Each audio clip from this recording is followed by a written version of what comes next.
Hello everyone and welcome to another episode of FOOTYplus powered by the Adelaide Crows.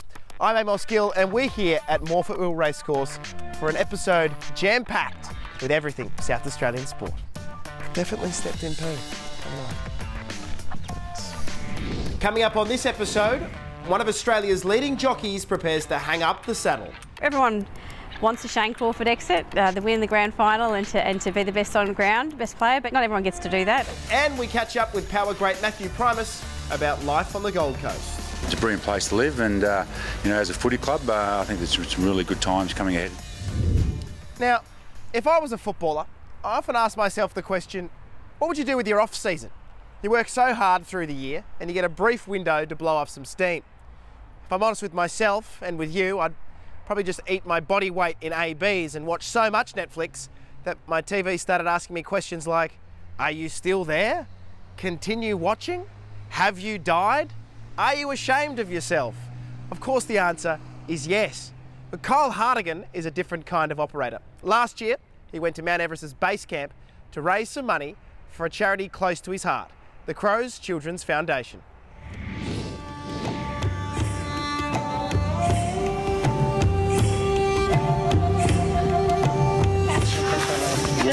Ready? No need to adjust your sets. They really are Nepalese schoolchildren playing with Crows footballs. And AFLW forward Sarah Perkins showing them how it's done. It was all part of a pre-season with a difference for Perkins and Crows defender Kyle Hartigan, who combined their love of adventure with a passion for charity in a trek with other foundation fundraisers to Mount Everest's base camp. In Nepal they had an earthquake a couple of years ago which devastated the country, so you know, to build some of their infrastructure for children over there who don't, you know, need to get to school. So yeah, we raised around $60,000. Finally reached Everest base camp, 5,300 metres above sea level. Doing this for as part of the Crows Children's Foundation. It was pretty solid, the trek, but you know, we got through it. It was just going to be whether altitude sickness hit me or not, and I got a little bit dizzy in that the day we went to base camp. There were some challenges along the way. There's definitely some tough days, but yeah, like, you're doing it for a great cause, so you always got that in the, as motivation to get you up the mountain.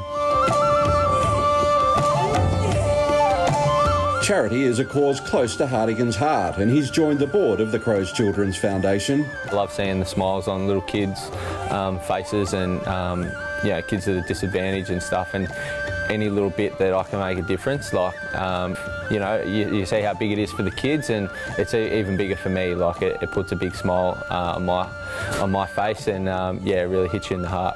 And he's not quite finished with Everest. It gives you motivation to maybe one day go back and try and reach the summit.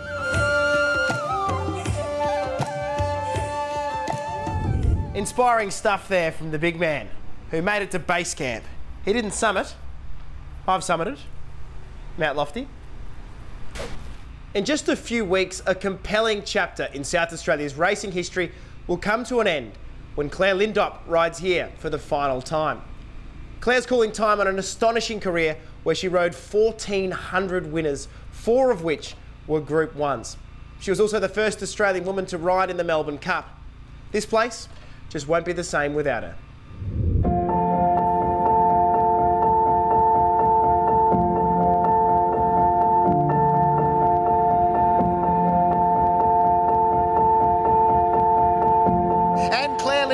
First to see the judge, leads the way at the 300 from the Bavarian. It's Lindop, the Lady of Adelaide. Clare Lindop, an exalted time, win the Adelaide Cup. It's feeling that feel of a horse when they're in the race and they surge into the front and winning post, and you just know that they're loving it as much as you are.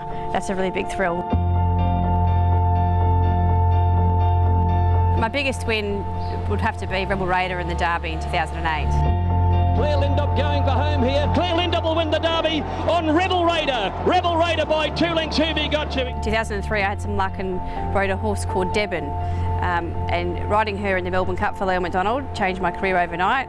Absolute dream come true, really was, and myself and Leo McDonald probably have a great partnership ever since then.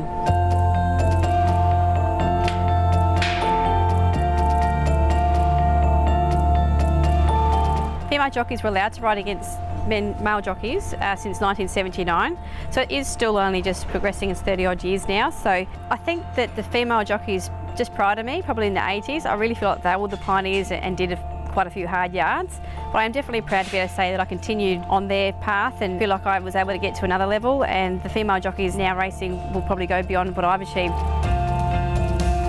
And I have ridden with the likes of Ryan Moore and Frankie Dettori and even Damien Oliver. They're all very good jockeys. But some of the jockeys I ride against locally I think are some of the toughest competitors. At the moment Jamie Carr is absolutely flying and she's on top of her game, and I'm looking forward to seeing where she will go with her career. But probably actually Matthew Nielsen. He's one of the toughest jockeys I've ridden against in a finish. At the moment he's out injured, and send him a shout out. Hope he's going all right.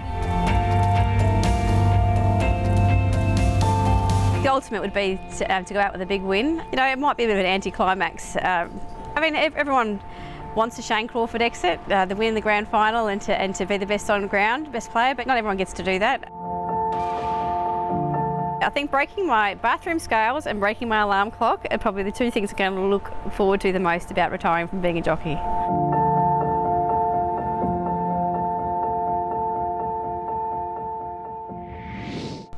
We certainly wish Claire all the best at the Adelaide Festival in May. Now, there's a certain extracurricular activity that's giving Chess Club and debating a run for its money. Next month, the High School eSports League launches in classrooms Australia-wide. So before you start judging teenagers who spend too much time in front of their screens, check this story out first. This is Woody Woo, the affable, highly intelligent former top-line gamer, now employed by the Adelaide Crows to create the most exciting high school eSports tournament in the world. I'm just doing things that I wish I had when I was in high school. I would have loved to participate in a high school league, represent my school. The wild and wonderful eSports juggernaut shows no signs of slowing. And with thousands of high school kids across the country now well and truly hooked, the Crows have moved to provide them with structured competition to help nurture their skills and grow them as people. These video games are more than just a game, right? We built friendships through them, we built team camaraderie. For most gamers to date, while they've played games outside of school, they haven't really had that opportunity to represent their school or play as a team in school for their passion, like maybe many traditional athletes might be able to. Commissioner Woody's league will pit teams from across Australia against each other in the popular League of Legends game.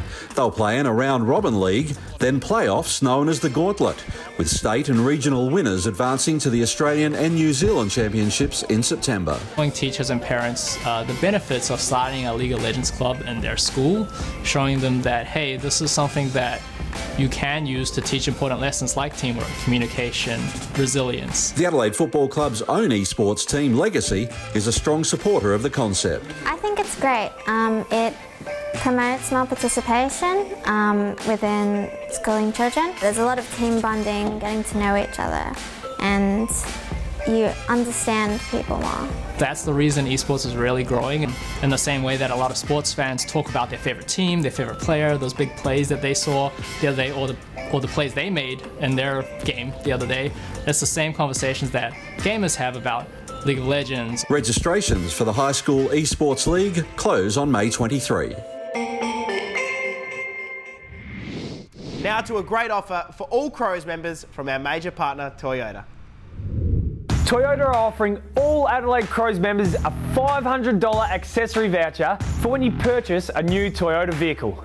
That's $500 to make your new car stand out from the rest with genuine Toyota accessories. I'd put it towards roof racks for surfing trips in my RAV4. I'm thinking a new bull bar for four-wheel driving in my Hilux. I'll give it to my wife to spend on whatever she likes, as long as she let me pick the car. Toyota's $500 accessory voucher will be sent out to you in the post soon. To redeem the offer, simply take the voucher along with your Crows membership card to any Toyota dealer in South Australia when you purchase a brand new car. Look good this season with major partner Toyota.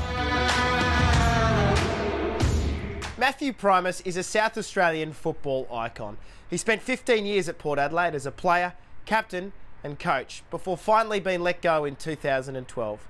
He now sits beside Stewie Dew, his old teammate, as an assistant coach at the Gold Coast Suns.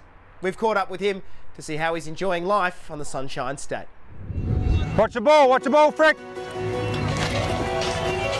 Yeah, nice, well done. It's sometimes hard to accept how a player so immensely powerful as Matthew Primus could be dealt with so brutally by the game he dominated for so long. He was devastated when injury robbed him of the chance to captain Port Adelaide to a premiership in 2004, and his stint as a senior coach for the Power didn't go to plan. A 13-34 win-loss record brought him undone. Obviously, pretty upset about it. But Primus is nothing if not resolute. Fate might have conspired against him, but he's persevered in the AFL, carving out a rewarding career in 5 years as an assistant coach on the Gold Coast. Hold me out again and then just go on the hips. Yep, hold. Good. Well done. And now he finds himself reunited with former Power teammate and now Suns head coach Stuart Dew.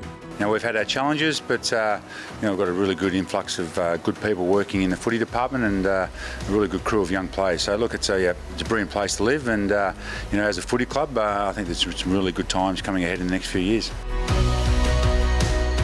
He still misses Adelaide. Being involved in football and loving football, it's a great city because it has a passion for football, and you certainly miss that aspect up here on the Gold Coast, although we're trying to build something really special up here also. But on the Gold Coast, you sense he's found his niche. Oh, look, my family keep me pretty busy, so 3 young girls. So, we've got a lot of sport going on, and when we can, we duck off and do holidays and those sorts of things. But, footy's pretty time-consuming, and when we do have a bit of spare time, it's take advantage of the beautiful weather up here and, spend time with the family. Primus played 137 games for Port Adelaide and 20 for Fitzroy. Before we finish up for another week, let's look at all things social media. And the video that caught my eye this week was Hugh Greenwood presenting first gamer Miles Poholke with his ceremonial Guernsey. Didn't go as smooth as Hugh would have liked.